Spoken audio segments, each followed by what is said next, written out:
আসসালামু আলাইকুম ওয়া রাহমাতুল্লাহি ওয়া বারাকাতুহু। বিসমিল্লাহ ওয়াল হামদুলিল্লাহ ওয়াস সালাতু ওয়াস সালামু আলা রাসূলিল্লাহ ওয়া বা'দ। রাসূল করিম সাল্লাল্লাহু আলাইহি ওয়াসাল্লাম বলেছেন, আন-নিকাহু মিন সুন্নতি ফামান রাগিবা আন সুন্নতি ফালাইসা মিন্নি। বৈবাহিক সম্পর্ক বা বিয়ে এটি আমার সুন্নতের অন্তর্ভুক্ত। যে ব্যক্তি এই সুন্নাহকে উপেক্ষা করলো সে আমার দলভুক্ত নয়। নবীজি সাল্লাল্লাহু আলাইহি ওয়াসাল্লামের দেয়া সব আদর্শ কিংবা সব নির্দেশনা অথবা করণীয় সব কিছুর মধ্যে রয়েছে ব্যক্তির কল্যাণ, সামাজিক কল্যাণ এবং পরকালীন জীবনের কল্যাণ। বিয়ের মধ্যে ব্যক্তি কল্যাণ কোন পথে কিংবা সামাজিক কী উপকারিতা রয়েছে এ বিষয়ে আমাদের অনেকেরই অজানা। জানবো ইনশাআল্লাহ তাআলা আজকের এই পর্বে। আজকের আলোচনার বিষয় চারিত্রিক অবক্ষয় রোধে বিয়ে। প্রিয় দর্শক শ্রোতা, নেক্সাস টেলিভিশন নিয়মিত আয়োজন ইসলামী জীবন বিধানে স্বাগত জানাচ্ছি আপনাদের সবাইকে। আমি মোহাম্মদ হিদায়তুল্লাহ। অনুষ্ঠানটি টিভি সেটের পাশাপাশি নেক্সাস টেলিভিশনের ফেসবুক পেজে সরাসরি সম্প্রচারিত হচ্ছে। আপনিও যুক্ত হতে পারেন আমাদের সাথে এই অনুষ্ঠানে। যুক্ত হতে টিভি স্ক্রিনে প্রদর্শিত নাম্বারে সরাসরি ডায়াল করুন কিংবা আপনার ব্যবহৃত মুঠোফোনের ফেসবুকের কমেন্ট অপশনে গিয়ে জানতে চাওয়া বিষয়ে অল্প কথায় স্পষ্ট করে লিখে দিন। আপনাদের জিজ্ঞাসিত সব প্রশ্নের উত্তর এবং আজকে নির্ধারিত টপিকস চারিত্রিক অবক্ষয় রোধে বিয়ে গুরুত্বপূর্ণ এই বিষয়ে আলোচনা রাখবার জন্য স্টুডিওতে আমন্ত্রণ জানিয়েছি বিখ্যাত সম্মানিত ইসলামিক স্কলারকে। পরিচয় করে দিচ্ছি, আমাদের সাথে আছেন প্রখ্যাত আলিমুদ্দিন, বিশিষ্ট ইসলামিক চিন্তাবিদ, লেখক, কলামিষ্ট, গবেষক, ফদিলাতুল উস্তাজ প্রফেসর ডক্টর হাফেজ ABM হিজবুল্লাহ হাফেজাহুল্লাহ। স্বাগত শেখ। আসসালামু আলাইকুম ওয়া রাহমাতুল্লাহ। ওয়ালাইকুম আসসালাম ওয়া রাহমাতুল্লাহি ওয়া বারাকাতুহু। আপনাকে এই সুন্দর আয়োজনে আহলান ওয়া সাহলান জানাচ্ছি শেখ। আমি আপনাদের সবাইকে আন্তরিক মোবারকবাদ জানাচ্ছি। জাযাকুমুল্লাহ খাইরান। শেখ, আজকের আলোচনার বিষয় চারিত্রিক অবক্ষয় রোধে বিয়ে। শুরুতে যদি আপনি বলতেন, বিয়েকে ইসলাম কোন নজরে দেখে আর এর কতটা গুরুত্ব রয়েছে? নাহমাদুহু ওয়া নুসাল্লি আলা রাসূলিহিল কারীম, আম্মা বা'দ। আল্লাহ রাব্বুল আলামিন কোরআনে কারীমে সূরাতুর রা'দ ইরশাদ করেছেন, বলেছেন, ওয়ালাকাদ আরসালনা রুসুলাম মিন ক্বাবলিক ওয়া জাআলনা লাহুম আজওয়াজান ওয়া যুররিয়া। জি। হে রাসূল, নবীজি সাল্লাল্লাহু আলাইহি সাল্লামকে উদ্দেশ্য করে বলা হয়েছে যে আপনারা আগে আমি অনেক রাসূল পাঠিয়েছি এবং তাদের স্ত্রীও ছিল, সন্তানও ছিল। আচ্ছা, এটা তো একটা পেলাম। এর আগে যদি আমরা যাই তাহলে আমরা আমাদের অস্তিত্ব কিভাবে পেলাম, সেটারও একটা প্রশ্ন আছে। আমাদের মূল সূত্র কি, আমাদের মূল ভিত্তি কি? যদি এটা আমরা পরখ করি এবং জানার চেষ্টা করি তাহলে আমরা দেখব যে আমরা হচ্ছে জান্নাতি ফসল। আমি সরাসরি বলি কেন, যেহেতু এই যে বিয়ে কথাটা বললেন, এটার সূত্র কিন্তু জান্নাত থেকে হয়েছে। আচ্ছা, কিভাবে? আমাদের আদি পিতা হযরত আদম আলাইহিস সালাম তো জান্নাতেই ছিলেন, আল্লাহ তো তাকে জান্নাতেই রেখেছিলেন। কিন্তু একাকিত্ব গোছানোর জন্য এবং তার সাথে সময় কাটানো বা তাদের তার এই জীবনটাকে একটু প্রাণবন্ত করার জন্য আল্লাহ পাক তাকে একজন সঙ্গী দেন, যিনি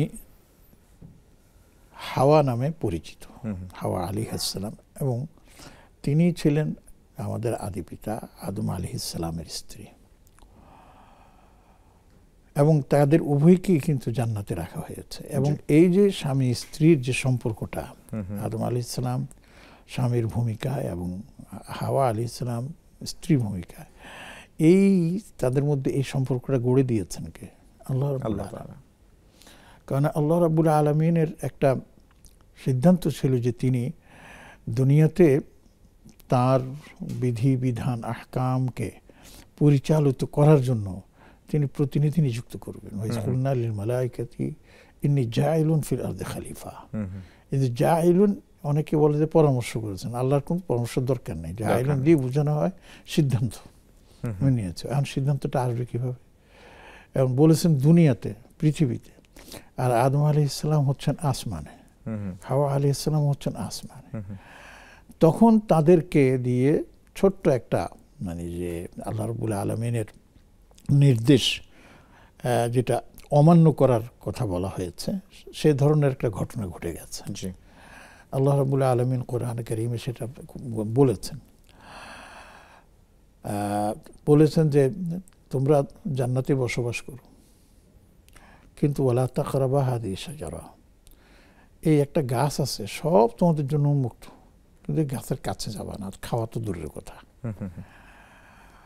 তো তারা থাকতে লাগলেন বেশ আনন্দ। এর ভিতরে শয়তান কিন্তু বসে নেই। বলবেন জান্নাতে শয়তান আসলো করতে, এটা নিয়েও মুফাসসিরদের মধ্যে বিভিন্ন ধরনের বক্তব্য আছে। কেউ বলেছেন যে আমরা যে তাজকিয়ার কথা বলি, নাফস আম্মারা, সেটাকেও অনেকে মিন করেছেন, সেটা তো সাথেই আছে। আমরা এই পয়েন্টে নিয়ে আসবো ইনশাআল্লাহ তাআলা। দর্শককে যুক্ত করে নিচ্ছি শেখ। আসসালামু আলাইকুম ওয়া রাহমাতুল্লাহ। দর্শক পরিচয় দিয়ে প্রশ্ন করুন। ওয়ালাইকুম আসসালাম। আসসালামু আলাইকুম ওয়া রাহমাতুল্লাহ। ভাই আমি খুশিদা বেগম বলছিলাম ঢাকা বাড্ডা থেকে। প্রশ্ন? জি, আমার প্রশ্ন হচ্ছে যে যখন আমরা ওয়াক্ত হয় নামাজে দাঁড়াই, তখন আজান দিলে কি আমরা অপেক্ষা করব না নামাজ পড়ে যাব? আচ্ছা। আর একটা প্রশ্ন, ধরেন ঘরে আমি নামাজ পড়ার জন্য উযু করলাম, এখন আমার জরুরি হয়েছে নিচে যাওয়ার জন্য, তখন কি আমার উযুটা ভাঙে যাবে, আবার উযু করতে হবে? ধন্যবাদ, সাথে থাকুন। আচ্ছা ভাইয়া। আসসালামু আলাইকুম ওয়া রাহমাতুল্লাহ। দর্শক কোন বিষয় জানতে চান? ওয়ালাইকুম আসসালাম ওয়া রাহমাতুল্লাহি ওয়া বারাকাতুহু। আমি মৃত্তিকা মনি বলছিলাম বাড়িধারা থেকে। প্রশ্ন? আমার ফার্স্ট কোয়েশ্চেন হচ্ছে, মেয়েরা যে কাচের চুড়ি, পায়ে নূপুর, পায়েল পরে নামাজ পড়ে, তাহলে কি নামাজটা হবে? কাচের চুড়ি, পায়ের নূপুর। জি। আচ্ছা, আর কোনো প্রশ্ন? আর সেকেন্ড কোয়েশ্চেন হচ্ছে যে মুখের লোম, হাতের লোম, পায়ের লোম এগুলো কি উঠিয়ে ফেলা যায় নারীদের ক্ষেত্রে? জি। আর আমার থার্ড কোয়েশ্চেন হচ্ছে যে এখন তো লেজার ট্রিটমেন্ট অনেকেই করে, মেডিকেল সায়েন্স তো অনেক ডেভেলপ করেছে। লেজার ট্রিটমেন্ট করলে তো দেখা যায় যে আল্লাহ সৃষ্টির অবয়বে অনেকটা চেঞ্জ করা যায়, সম্ভব। তো এই ক্ষেত্রে কি লেজার ট্রিটমেন্ট করা যায় নিজেকে আরো সুন্দর করার জন্য? ধন্যবাদ। আমরা 3টি প্রশ্ন পেয়েছি, আমরা ইনশাআল্লাহ তাআলা এক এক করে শেখের কাছ থেকে জানতে চাইব। শেখ, আমরা যে আলোচনা শুনছিলাম প্লিজ। তো আমি একটু সংক্ষেপে চলে আসি আসমান থেকে জমিনে, যে আল্লাহ রাব্বুল আলামিন এই বিয়ের সিস্টেমটা কিন্তু আসমান থেকে আমাদের জন্য জারি করেছেন। আচ্ছা।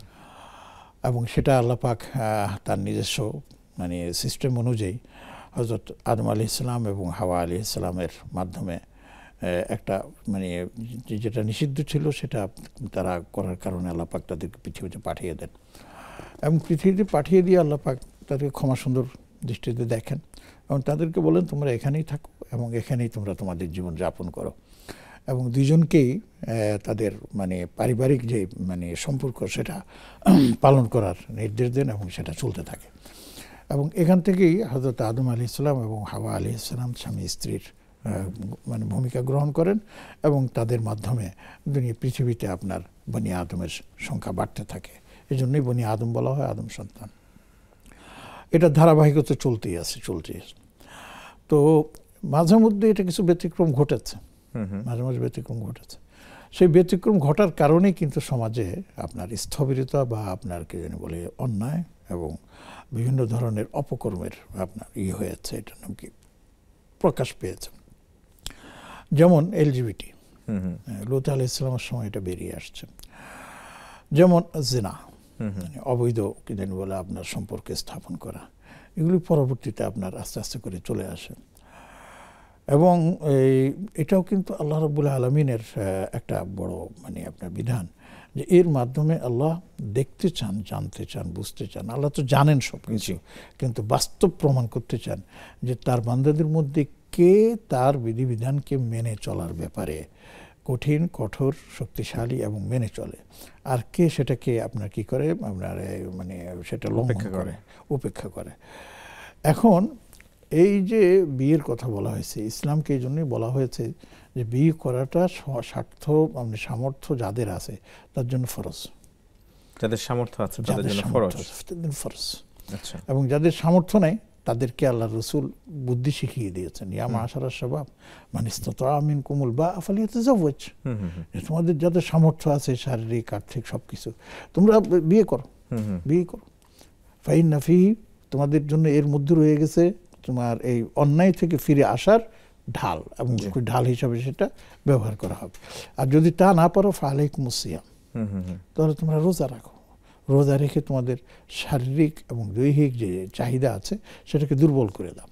আচ্ছা, তাহলে এখান থেকে কিন্তু উলামায়ে কেরাম বলেছেন যে বিয়েটা প্রথম অংশে ওই যেটা বললাম যে সামর্থ্য আছে এবং এর নাম কি আপনার যেভাবে নিয়ে বিয়ের প্রয়োজন যদি থাকে, তাহলে সেই ক্ষেত্রে তার বিয়ের বয়স হয়ে গেলেই তাকে বিবাহ বন্ধনে আবদ্ধ হওয়া, সেটা স্ত্রী হোক আর স্বামী হোক, উভয়ের জন্য ফরজ করে দিয়েছেন। আচ্ছা, যদিও নাকি স্বামীদের ব্যাপারে এটা বেশি প্রযোজ্য হয় আর কি। তো যাই হোক, তো এই বিষয়টাকে সামনে রেখে নবীজি সাল্লাল্লাহু আলাইহি ওয়াসাল্লাম কি বলেছেন, আন-নিকাহু সুন্নতি, হ্যাঁ আমার বিয়ে হচ্ছে আমার সুন্নত, ফামান রাগিবা আন সুন্নতি ফালাইসা মিন্নি, যে ব্যক্তি আমার সুন্নতকে মানে আপনি পরিহার করবে সে আমার উম্মতের অন্তর্ভুক্ত হতে পারবে না। আচ্ছা, এটা নিয়েও কিছু বিতর্ক আছে, মানুষের সামান্য আছে। অনেকে বলছেন যে হ্যাঁ এটা হচ্ছে উৎসাহমূলক, আচ্ছা উৎসাহমূলক করা হয়েছে। আর যদি কেউ নিজেকে কন্ট্রোল করতে পারে তাহলে সে যদি বিয়ে না করে থাকতে পারে, থাকুক, সেটাতে সমস্যা নেই বলছেন। আমি ইনশাআল্লাহ এই বিষয়ে আসবো। আরেকজন দর্শককে যুক্ত করে নিচ্ছি। আসসালামু আলাইকুম ওয়া রাহমাতুল্লাহ। দর্শক পরিচয় দিয়ে প্রশ্ন করুন। ওয়া রাহমাতুল্লাহ বারাকাতুহু। হুজুর ভালো আছেন আপনি? আলহামদুলিল্লাহ। আমি ধরমপাশা সুনামগঞ্জ থেকে ইউনুস বলছিলাম। জি প্লিজ প্রশ্ন। হুজুর আমার তিনটে প্রশ্ন। প্রথম প্রশ্ন হলো মৃত্যুর সময় শয়তানের ধোঁকাবাজি থেকে বাঁচার উপায় কি? আচ্ছা। আর 2 নম্বর প্রশ্ন হলো রাসূল সাল্লাল্লাহু আলাইহি সাল্লাম বলেন যে ব্যক্তি লাস্ট কথা হবে লা ইলাহা ইল্লাল্লাহ, সে জান্নাতে যাবে। লাস্ট কথা আমাদের এই লা ইলাহা ইল্লাল্লাহ হওয়ার জন্য কি করণীয় আছে আমাদের? আচ্ছা। আর 3 নম্বর প্রশ্ন হলো যে মৃত ব্যক্তিকে 3টা জিনিস অনুসরণ করে, এই জিনিস 3টা কি? আচ্ছা, ধন্যবাদ। সাথে থাকুন, আমাদের শেখের কাছ থেকে জানবো। শেখ, আমরা তাহলে ইনশাআল্লাহ তাআলা আস্তে আস্তে প্রশ্নের উত্তরের দিকে যাব। আরেকটি জরুরি বিষয় আছে যেটা আমি ইনশাআল্লাহ তাআলা কোনো এক সময় আপনার কাছ থেকে জানবার চেষ্টা করব, যে ঢাকা বিশ্ববিদ্যালয়ে শহীদুল্লাহ হলেও ঘোষণা করা হয়েছে গণবিয়ের কথা। গণবিয়ে শরিয়া কতটুকু সমর্থন করে, এটা আদৌ বৈধ আছে কিনা, বা বৈধ থাকলে কোন কোন বিষয়গুলি খেয়াল রাখা দরকার, এই বিষয়ে ইনশাআল্লাহ তাআলা একটু জানবো। তবে প্রশ্ন নিচ্ছি আমরা, বাড্ডা থেকে যুক্ত হওয়া দর্শক জানতে চেয়েছেন যে সালাতের সময় হয়ে গিয়েছে, আজানও হয়ে গিয়েছে, এই সময় কি সালাত পড়ে ফেলবেন নাকি অপেক্ষা করবেন? যদি তিনি সালাতের নিয়ত করে ফেলেন, নিয়ত করার পর এখন আজান শুরু হয়ে গেল, তখন তিনি নামাজ ভাঙবেন না, ছাড়বেন না, তিনি তার মতো করে নামাজটা আদায় করে নেবেন, এবং এটাই হচ্ছে আপনার শরীয়তের বিধান। আর হ্যাঁ, যদি আজান শুরু হয়ে গেছে তখন কিন্তু আর নিয়ত না করে উত্তম, আজানটা শেষ হোক তারপরে তিনি নামাজটা শুরু করবেন, তাহলে এটা হবে তার জন্য উত্তম। জাযাকাল্লাহ খাইরান। আমাদের হাতে বেশ কিছু প্রশ্ন জমা হয়েছে, জানবো উত্তরগুলি সংক্ষেপে একটা বিরতির পর। দর্শক দেখছেন ইসলামী জীবন বিধান সরাসরি আয়োজন, অনুষ্ঠানের পর্যায়ে নিচ্ছি বিজ্ঞাপন বিরতি, সাথেই থাকুন।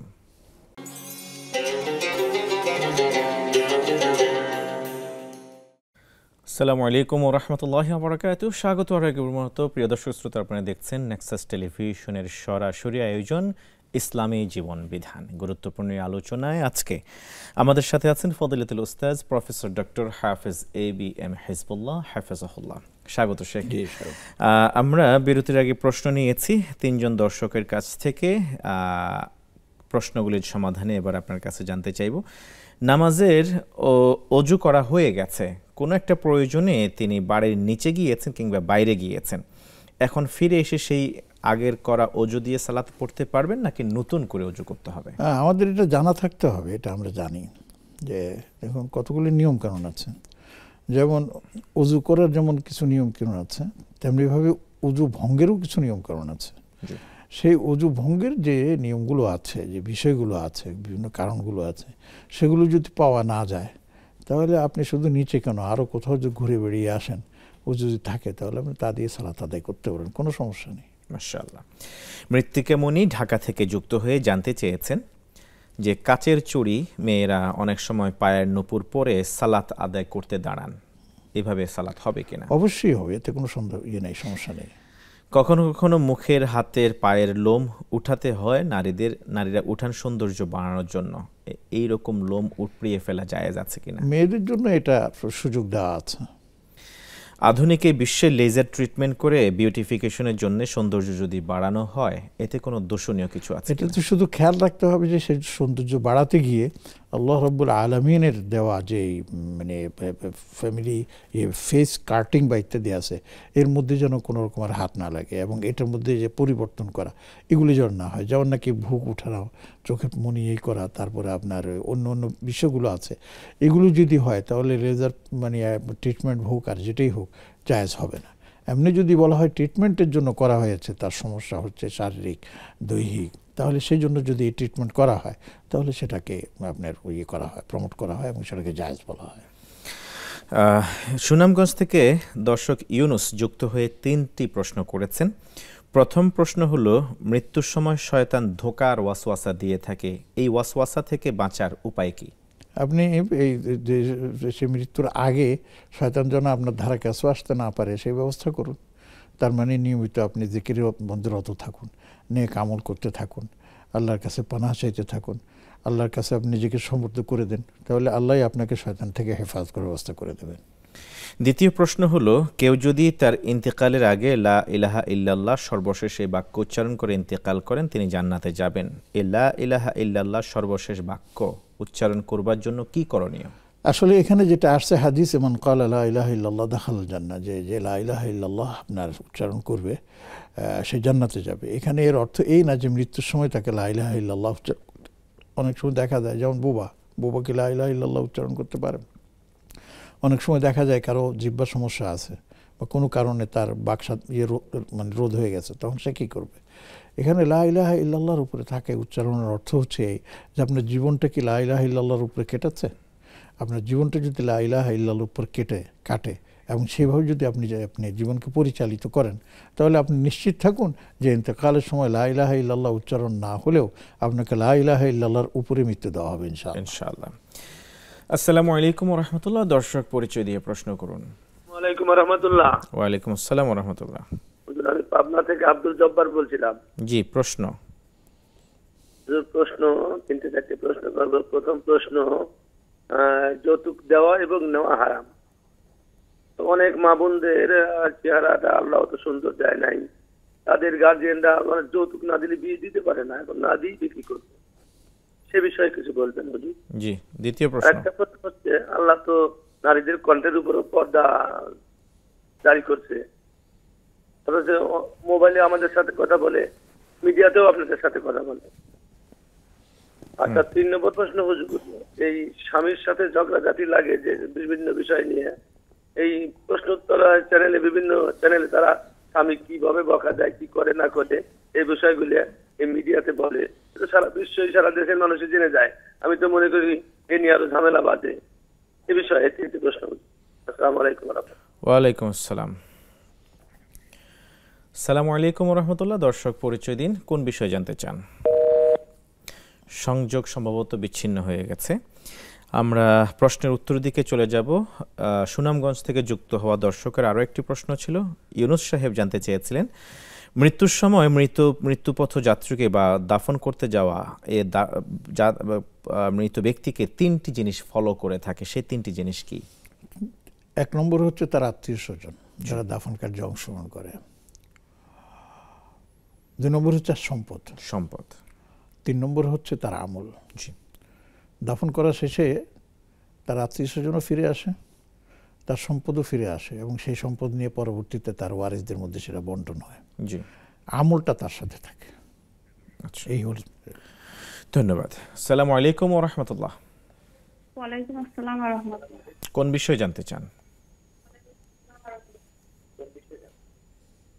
আমি জমি বন্ধক বিষয়ে একটা জানতে চাই। সংক্ষেপে বলুন।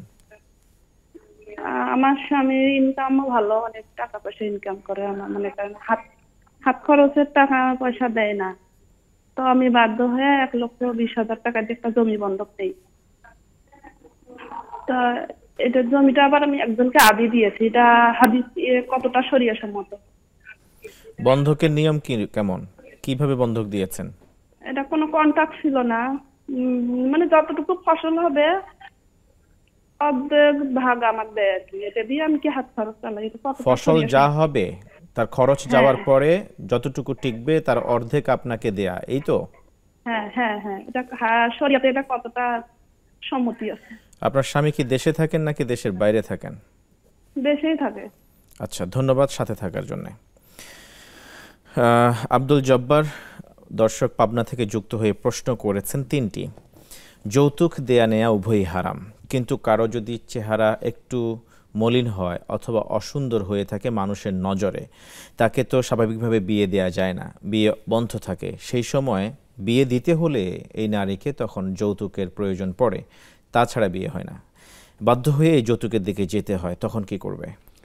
আসলে তিনি যেটা বলেছেন এটার বাস্তবতা আছে, যে অনেক সময় ছেলেদের দিকে মানুষ এত বেশি তাকায় না, কিন্তু মেয়েদের চেহারা কেমন, কাটিং কেমন ইত্যাদি অনেক কিছুই তারা মানে দেখার চেষ্টা করে বা বোঝার চেষ্টা করে। বিশেষ করে মেয়েরা এই ব্যাপারে পারদর্শী, এবং সেই ক্ষেত্রে তাদের বিয়েটা একরকম ঠেকে যায়, আটকে যায়। তখন মেয়ের পিতা বা যারা আছে তারা বাধ্য হয়ে যায় কিছু যৌতুক টৌতুক দিয়ে হলেও মেয়েকে পাত্রস্থ করার জন্য। যদি কারণ এটাই হয়ে থাকে তাহলে এ ধরনের যৌতুক দেওয়াও জায়েজ নেই। জায়েজ নেই না। সেক্ষেত্রে কি করবে? সেই ক্ষেত্রে তারা আল্লাহর কাছে দোয়া করবে। আল্লাহ পাক যাকে দিয়েছেন, যে মেয়েকে দিয়েছেন, তার স্বামীও তিনি ঠিক করে রেখেছেন। কখন সে ধরা দিবে সেটা আল্লাহর ফয়সালার উপর। তখন স্বামী এই তার মা বাবা এবং তার সেই পাত্রী বা সেই মেয়েকেও আল্লাহর কাছে বলতে হবে যে আল্লাহ আপনি আমার জন্য নেককার স্বামীর ব্যবস্থা করে দেন। তার বাবা মাও আল্লাহর কাছে কান্নাকাটি করবে, আল্লাহ আমার মেয়ের জন্য নেককার স্বামীর ব্যবস্থা করে দেন। আল্লাহ দিতে পারেন। কাজে আপনি ওই যৌতুক দিয়ে এই পাত্রস্থ করবেন, এই পথে হাঁটবেন, আপনি কি নিশ্চয়তা দিতে পারবেন যে এটা টিকবে? বরঞ্চ অনেক সময় দেখা যায় যে এরপরে শুধু চায় আর চায়, চায় আর চায়। দিতে পারলেন তো ভালো কথা, না হলে বাপের বাড়ি পাঠিয়ে দেয়। কি দরকার আছে এটা করার? এই জন্য আমি বলি যে কি জানি বলে না, এই পথে হাঁটবেন না, আল্লাহর উপর ভরসা করেন। ওয়াতাওয়াক্কাল আলাল্লাহ, আল্লাহর ভরসা করলে ইন্নাল্লাহ ইউহিব্বুল মুতাওয়াক্কিলিন, আল্লাহ পাক যারা তাওয়াক্কুল করেন তাদেরকে মহব্বত করেন, ভালোবাসেন। তবু এই পথে না যাওয়াটাই উত্তম শরীয়তের। মাশাআল্লাহ, খুবই সুন্দর পরামর্শ দেওয়ার জন্য ধন্যবাদ। জাযাকাল্লাহু খাইর। আসসালামু আলাইকুম ওয়া রাহমাতুল্লাহ। দর্শক কোন বিষয় জানতে চান? ওয়ালাইকুম সালাম ওয়া রাহমাতুল্লাহি ওয়া বারাকাতুহু। ভাইয়া, স্যারের কাছে আমার দুটো কোয়েশ্চেন প্লিজ। আমার ফার্স্ট কোয়েশ্চেন, পেশায় একজন আইনজীবী ছিলেন, উনি ইন্তেকাল করে গেছেন। এখন উনি নম্র, ভদ্র, বিনয়ী এবং নামাজিও ছিলেন। তো যেহেতু উনি অ্যাডভোকেট ছিলেন পেশায়, সেহেতু উনাকে তো অনেক মানে কিছু কিছু সত্য মিথ্যার সংমিশ্রণে তাকে তো কেসটা সাজাতে হয়েছে। হ্যাঁ, তো উনি যেহেতু মারা গেছেন, উনি কি জান্নাতি হবেন? আর তার সন্তান কি সাদাকা জারিয়া যদি বেশি বেশি করে করে, তাহলে কি উনি জান্নাতি হবেন, সওয়াব কি পাবেন?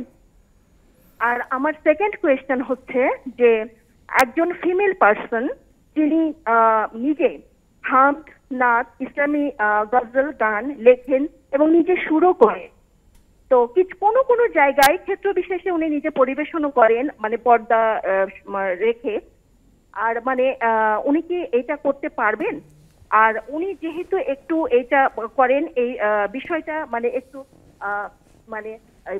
বিভিন্ন মানুষ তার লেখা গান গাচ্ছে, হ্যাঁ, তো এটা একটু হলে তো ইসলাম ছড়িয়ে যাচ্ছে বিভিন্ন দিকে, তো উনি কি সওয়াব পাবেন? আর উনি কতটুকু এটা শরীয়ত সম্মত? ধন্যবাদ, প্লিজ বলবেন। দুটি গুরুত্বপূর্ণ এবং সামাজিক বিষয় জানতে চাওয়ার জন্য আমরা ইনশাআল্লাহ তাআলা শেখের কাছ থেকে আপনার জানতে চাওয়া দুটি বিষয়ের সমাধান জানব একটা বিরতি থেকে ইনশাআল্লাহ তাআলা। দর্শক দেখছেন নেক্সাস টেলিভিশনের সরাসরি আয়োজন ইসলামী জীবন বিধান। ফিরব বিরতির পর, সাথেই থাকুন।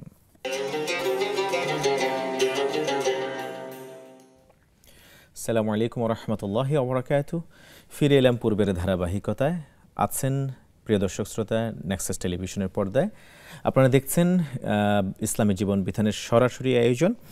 আজকের আলোচনার বিষয় চারিত্রিক অবক্ষয় রোধে বিয়ে। গুরুত্বপূর্ণ আলোচনায় আপনাদের জিজ্ঞাসিত প্রশ্নের জবাবে রয়েছেন ফজিলাতুল উস্তাজ প্রফেসর ডক্টর হাফেজ ABM হিজবুল্লাহ হাফেজাহুল্লাহ। শেখ, স্বাগত আরেকবার মতো। আমরা আরেকটি প্রশ্ন নিতে চাই যে পাবনা থেকে যুক্ত হওয়া দর্শক আব্দুল জব্বার জানতে চেয়েছেন, নারীদের তো কণ্ঠেরও পর্দা রয়েছে, সেক্ষেত্রে অনেক সময় কোনো অপরিচিত নারী মোবাইলে ফোন করে থাকেন, কিংবা এই যে মিডিয়াতে আমরা যে প্রশ্ন রিসিভ করছি সেখানে তো অনেক নারীর কণ্ঠ পাওয়া যায়। এই দুইয়ের মধ্যে সামঞ্জস্য কিভাবে করা যায়, এটা ঠিক হবে কিনা? চমৎকার একটা প্রশ্ন করেছেন, এটা আমাদের জন্য খুবই গুরুত্বপূর্ণ। আসলে নারী কণ্ঠ এটা পর্দার অন্তর্ভুক্ত, এতে সন্দেহ নেই। তবে নারী কণ্ঠ ততক্ষণ পর্যন্ত ব্যবহার করা জায়েজ, বৈধ, যখন এর কোনো বিকল্প থাকে না। আচ্ছা, সে বিকল্প না থাকার কারণে নারীদের কণ্ঠের যে এটা আছে সেটা তারা ব্যবহার করতে পারে। যেমন এই যে আমরা প্রশ্ন নিচ্ছি, এখন বলবেন যে বিকল্প আছে, পুরুষদেরকে দিয়ে তো আপনার এই প্রশ্নগুলো করানো যেতে পারে। তো অনেক ক্ষেত্রে আছে যেগুলো আপনার পুরুষদের দিয়ে করানো গেলেও নারীরা যদি সেটা বলে, যেহেতু আমার সামনে তার ছবি নেই, তার ফেস নেই, অবয়ব নেই, কিছুই নেই, শুধু আমি কণ্ঠ শুনতে পাচ্ছি, এই জন্য এটাকে অনেকে বৈধ বলেছেন। আর রাসূলুল্লাহ সাল্লাল্লাহু আলাইহি ওয়াসাল্লামের সময় দেখা গেছে অনেক নারী নবী সাল্লাল্লাহু আলাইহি ওয়াসাল্লামকে সরাসরি প্রশ্ন করতে আসতেন, এবং সাহাবায়ে কেরামদেরকেও দেখা গেছে অনেক নারী সাহাবায়ে কেরাম রাদিয়াল্লাহু তাআলা আনহুম আজমাইন কাছে তাদের বিভিন্ন প্রশ্ন তুলে ধরতেন। তো তারা তো সেখানে বাধা দেন নাই, নিষেধও করে নাই।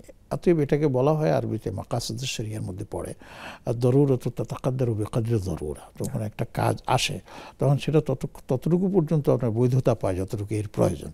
অতএব আমরা এখানে অন্য কোনো আলোচনাও করতেছি না, কিছুও করতেছি না, সেই জন্য আমরা এখানে এটাকে বৈধ বলে মনে করি। জাযাকাল্লাহু খাইরান। আর একটি প্রশ্ন ছিল, অনেক সময় স্বামী স্ত্রীর মধ্যকার যে বাকবিতন বা বিতণ্ডা, দূরত্ব, ঝগড়ার কথা মিডিয়াতে অনেকেই বলে থাকেন, সেটা তো অনেক সময় ভালোর বিপরীতে মন্দটাই বয়ে আনে, সম্পর্ক আরও দূরত্ব তৈরি হয়, ভাঙন দেখা দেয়। এই বিষয়টাকে কিভাবে দেখছেন? আসলে স্বামী স্ত্রীর মধ্যকার যে মর্মান্বিন্যতা, এটার জন্য প্রথম কি জানি বলে আপনার স্টেপ হচ্ছে নিজেরাই সেটা সমাধান করা, বোঝাপড়ার মাধ্যমে। এক, যদি সেটা সম্ভব না হয় তাহলে যারা মুরব্বী শ্রেণীর আছেন তাদের মাধ্যমে এটাকে সমাধান করার চেষ্টা করা। এরপরেও যদি সেটা সমাধান না হয় তাহলে সেটা দুই পক্ষের লোকজন বসে সেটাকে সমাধান করার চেষ্টা করা, এটা হচ্ছে মূলত ভালো দিক। তো অনেক সময় কার কাছে যাবেন, কিভাবে করবেন, সেই জন্য অনেকে মিডিয়ার শরণাপন্ন হয়ে তাদের থেকে পরামর্শ নেন। তো আমরাও পরামর্শ দিয়ে থাকি সেক্ষেত্রে। তো এটাতে করে যদি এর এর প্রভাবটা যদি বিপরীত হয় তাহলে এই প্রশ্ন না করাই উচিত। এক। দুই নম্বর হচ্ছে, এমন প্রশ্নের মাধ্যমে এরকম অনেক পরিবার বা দাম্পত্য জীবনে অনেক তাদের কিন্তু আবার উপকার হয়ে যায়, যে প্রশ্নটা শুনে যেটা তো আমারও আছে, আমাদের পরিবার তো দেওয়ার মাঝে মাঝে হয়ে থাকে। তখন আমরা কি করব? তখন যে পরামর্শগুলো দেওয়া হয় সেই পরামর্শগুলো তাদের কাজে লাগে। হ্যাঁ, যেটা বলেছেন উনি, যে অনেক সময় সেটা আরও বিতণ্ডায় যায়, সেটা হচ্ছে হয়তো স্বামীর অনুমতি ছিল না, স্বামীর অজান্তে করে ফেলছে, এই জন্য তিনি ক্ষেপে গেছেন বা রেগে গেছেন, তো বা স্ত্রী জানে না, এটা হতেই পারে। তো এই জন্য আমার পরামর্শ থাকবে, এই ধরনের প্রশ্ন যদি আসে তাহলে উভয়ের সম্মতিক্রমে আসুক এবং উভয়ই সামনে বসে সেটা দেখুক এবং শুনুক, তাহলে উভয়ের জন্যই কল্যাণ হবে। ধন্যবাদ জানাচ্ছি। পাশাপাশি আরেকটু বিষয় সংযুক্ত করতে চাই এখানে, সেটা হলো আমরা এখানে কিন্তু তার পরিচয়, যে দর্শক ফোন করছেন কিংবা কোনো বিষয় জানতে চাচ্ছেন, আমরা কিন্তু বাধ্য করছি না তাকে তার পরিচয়টা প্রকাশ করবার জন্য। তিনি চাইলে কিন্তু পরিচয় গোপন করে তিনি প্রশ্নগুলি করতে পারেন। সেক্ষেত্রে মিডিয়াতে বা মিডিয়ার মাধ্যমে আমাদেরকে যারা দেখছেন তারা অন্তত বুঝতে পারবেন না যে সমস্যাটা কাদের বা কি। এই ক্ষেত্রে আসলে সমাধানের একটা পথ অনেকেই খুঁজে পেতে পারেন। আমি সেটাই বলছি যে নাম প্রকাশ অনিচ্ছুক। জি, ধন্যবাদ শেখ। আসসালামু আলাইকুম রহমতুল্লাহ। দর্শক পরিচয় দিয়ে প্রশ্ন করুন যদি সম্ভব হয়। আসসালামু আলাইকুম। ওয়ালাইকুম আসসালাম রহমতুল্লাহ। হুজুর, আমি কুমিল্লা থেকে বলছি, ফারুক বলছিলাম। জি প্লিজ প্রশ্ন। আমার প্রশ্নটা ছিল, আমার বাবা মা দুজনই মারা গেছেন। আমি যখন কবর জিয়ারত করতে যাই, অবশ্য পাশাপাশি আমার বাবা মাকে কবরস্থ করা হয়েছে, আমি যখন দোয়া করতে যাই আমার বাবা মা আমাকে দেখতে পায় কিনা আল্লাহর কুদরতে, আমি এই বিষয়টা একটু জানতে চাচ্ছিলাম আর কি। বা আমি যে দোয়া করি সেই দোয়াটা তাদের কাছে কিভাবে ডাইরেক্টলি আরো পৌঁছবে আর কি। ধন্যবাদ, সাথে থাকুন। আসসালামু আলাইকুম। ওয়ালাইকুম আসসালাম। আসসালামু আলাইকুম রহমতুল্লাহ। দর্শক কোন বিষয় জানতে চান? ধন্যবাদ। আমরা দর্শক লাইন সংযুক্ত ছিল এতক্ষণ পর্যন্ত, বিচ্ছিন্ন হয়ে গেছে সম্ভবত। সেখানে আমরা পরের প্রশ্ন দিকে যেতে চাই। স্বামীর ইনকাম খুব ভালো আছে, আমাদের একজন দর্শক জানতে চেয়েছেন, কিন্তু তিনি তাকে স্ত্রীকে হাত খরচা দেন না, বিধায় স্ত্রী নিজের একটি জায়গা বন্ধক রেখেছেন। তার নিয়ম হচ্ছে যে কৃষককে তিনি বন্ধক দিয়েছেন সেখানে যে ফসল উৎপাদিত হবে তার খরচ বাদ যাওয়ার পরে যে উদ্বৃত্ত মুনাফা থাকবে তার বা ফসলের অর্ধেক ভাগাভাগি করে নেবেন। এক্ষেত্রে কৃষকেও এগ্রি করেছেন। এমন করাটা, বন্ধক নেওয়াটা বা দেয়াটাকে শরিয়া সম্মত কিনা? হ্যাঁ, এটা একটা চমৎকার বলছে। আমাদের দেশে কিন্তু এই জমি চাষের দুটো পদ্ধতি আছে। একটা হচ্ছে কট সিস্টেম, মানে জমিটা বন্ধক রাখা, আর একটা হচ্ছে আপনার বর্গা সিস্টেম। তো কট সিস্টেমটার ব্যাপারে খুব জটিলতা আছে, ওইটাতে না যাওয়াই ভালো। আর বর্গা সিস্টেম যেটা, সেটা হতে পারে, সেটা যেমন নাকি এই যে জমি চাষ করার ক্ষেত্রে যে আপনার খরচটা আছে কৃষকের, সেই খরচটা বাদ দিতে হবে। বাদ দেওয়ার পরে যেটা আসবে সেটা মানে অর্ধেক হতে পারে, কম বেশি হতে পারে। আবার অনেকে এইভাবেও করতে পারেন যে তোমার কতটুকু জমির ফসল আসবে না আসবে আমি জানি না, তুমি আমাকে এই পরিমাণ জমি আছে তার জন্য আমাকে 10 মণ 20 মণ 15 মণ দিবা, বাকিটা তোমার, কম বেশি যাই হোক। এভাবে এটাই হচ্ছে সবচেয়ে মানে ফ্রুটফুল, এবং এটাই হচ্ছে শরীয়তের সবচেয়ে কাছাকাছি একটা এটা, এবং এবার করলেই সবচেয়ে ভালো হয়। কমই নেন আপনি, কিন্তু ওই পরিমাণটা নির্ধারণ করে দেয়া। আর অর্ধেক দিলে সেটাও আপনি করতে পারবেন, যেহেতু এটাও একটা আছে, ওইটা কটের মতো না আর কি। ধন্যবাদ।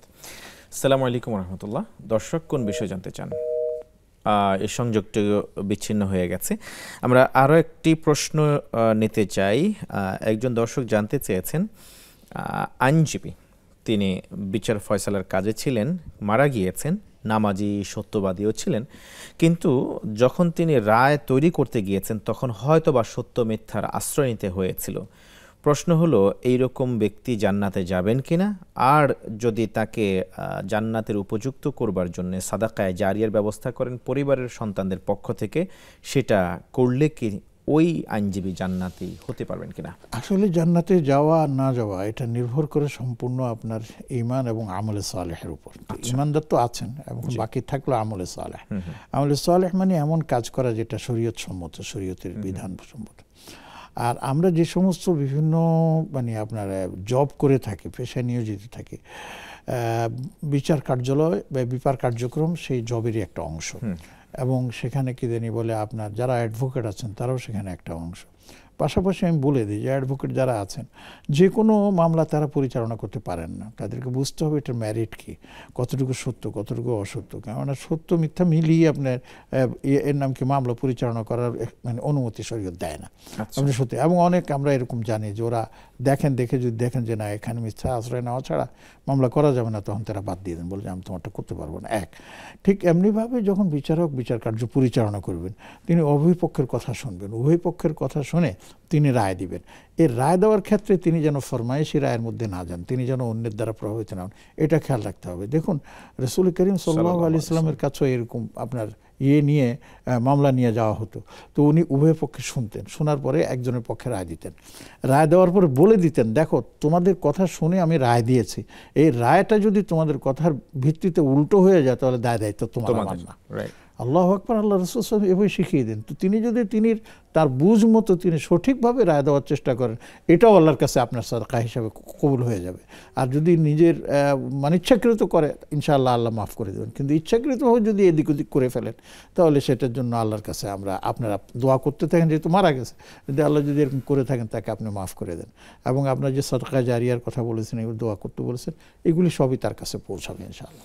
হ্যাঁ, পাশাপাশি যদি এরকম কোনো কেস স্টাডি তাদের জানা থাকে যে এমন কারো ক্ষেত্রে মিথ্যার আশ্রয় নেওয়া হয়েছে, তাহলে তার পরিবারের কাছে গিয়ে যদি জীবিত থাকে ক্ষমা প্রার্থনাও করতে পারেন গিয়ে। না, এটা হতে পারে। এখন কথা হয়েছে যে এটা সাধারণত জানার তেমন কোনো সুযোগ থাকে না। জি, এজন্য আমাদেরকে ওইটাই করতে হবে। অনেক ধন্যবাদ শেখ। দর্শক দেখছেন নেক্সাস টেলিভিশনের সরাসরি আয়োজন ইসলামী জীবন বিধান। ফিরবো বিরতির পর, ইনশাআল্লাহ তাআলা সাথেই থাকুন।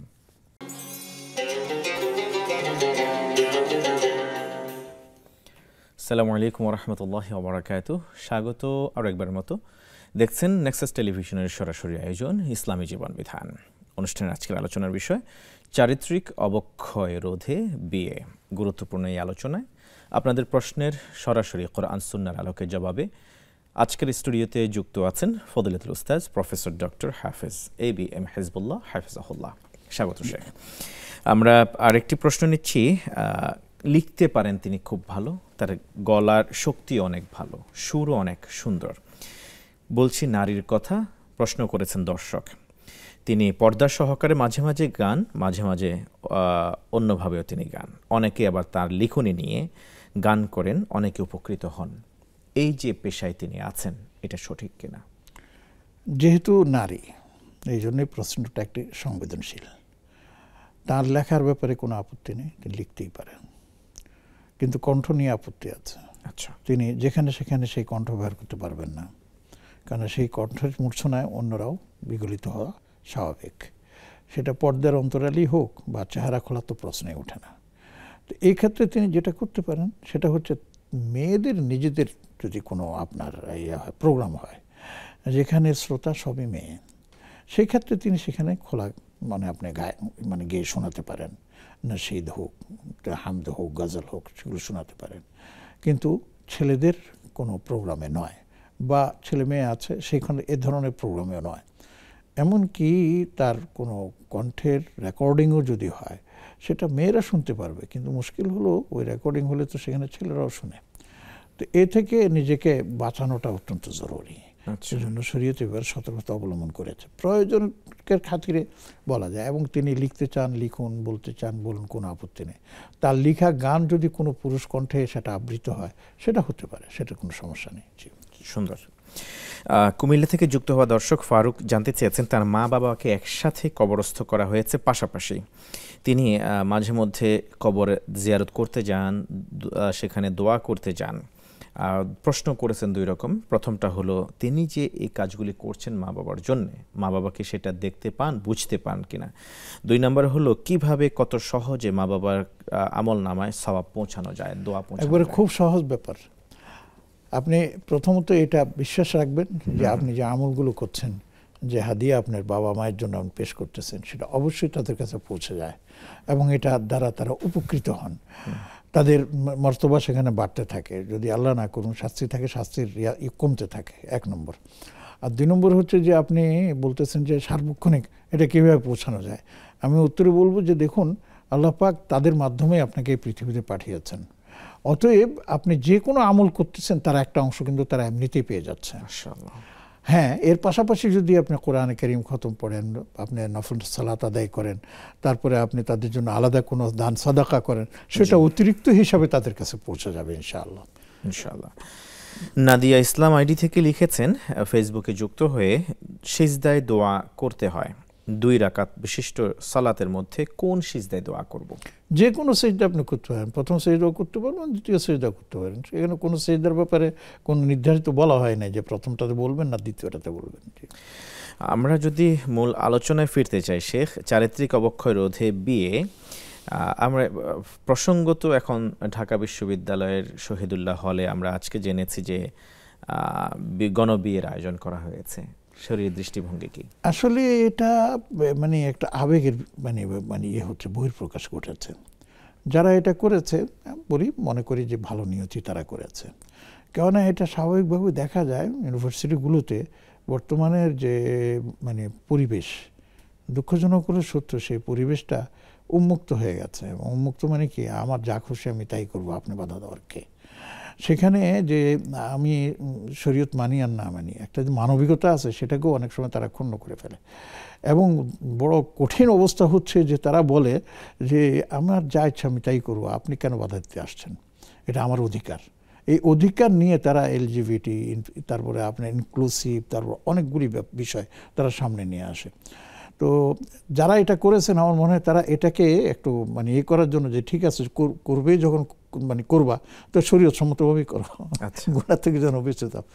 এখন এখানে একটা তথ্য আমি দিই, এরকমও অনেক জায়গায় হয়েছে যে ফার্স্ট ইয়ারে এসছে ছেলে মেয়ে দুজনকে পছন্দ করেছে, বলছে যে আমরা তো আর একা থাকতে পারবো না, চলো আমরা দুজন বিয়ে করে ফেলি, বিয়ে করে আমরা একসাথে থাকবো, ঘর সংসার করব, যখন মাস্টার্স কমপ্লিট করে ফেলবো তখন আমরা দুজনকে ছেড়ে দিয়ে দুজন দুই পথে চলে যাবো। মারাত্মক ব্যাপার এটা, ঠিক আছে? এখানেও যদি তাই ঘটে থাকে তাহলে এটা কিন্তু আমরা সাপোর্ট করতে পারবো না, এক নম্বর। দুই নম্বর হচ্ছে এখানে পারিবারিক একটা বিষয় কিন্তু আছে।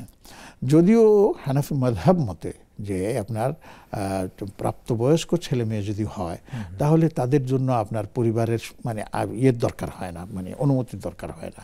তারা প্রাপ্তবয়স্ক হওয়ার পর তারা নিজেরাই নিজেদের পছন্দ অনুযায়ী ছেলে মেয়ে একজন অর্জনকে বিয়ের বন্ধনে আবদ্ধ করতে পারে, এটা ঠিক আছে। কিন্তু এটাও মনে রাখতে হবে যে আলেমদের মধ্যে অনেকেই বলেছেন যে বিশেষ করে মেয়েদের ক্ষেত্রে যে তার অভিভাবকদের অনুমতি ছাড়া যদি বিয়ে হয় সেটা বিয়েই হবে না। তাহলে এখানে আপনি কি করবেন বলেন? আর এটা খোলা দেখানোর বিষয় না। হ্যাঁ, গণবিয়ের আমি আরও আগেও দেখেছি যে যৌতুকবিহীন গণবিয়ে, যে কোনো একটা সংস্থা করছে 10 জন 20 জনের জন্য, সেখানে ছেলেদেরকে উপস্থিত করেছে, মেয়েদেরকে মেয়েদের জায়গায় উপস্থিত করেছে, করে সেখানে গণবিয়ে দিয়ে সবাইকে নিজে করে আপনার তুলে দিচ্ছে। এটা কিন্তু একটা ভালো দিক।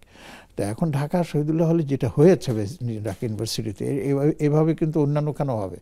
তো তারা মানে ইয়ে দিচ্ছে, ঘোষণা দিচ্ছে যে কে কে আছেন এমন যে তারা নিজেরা আপনার এই বিয়েতে অনুসরণ করবেন।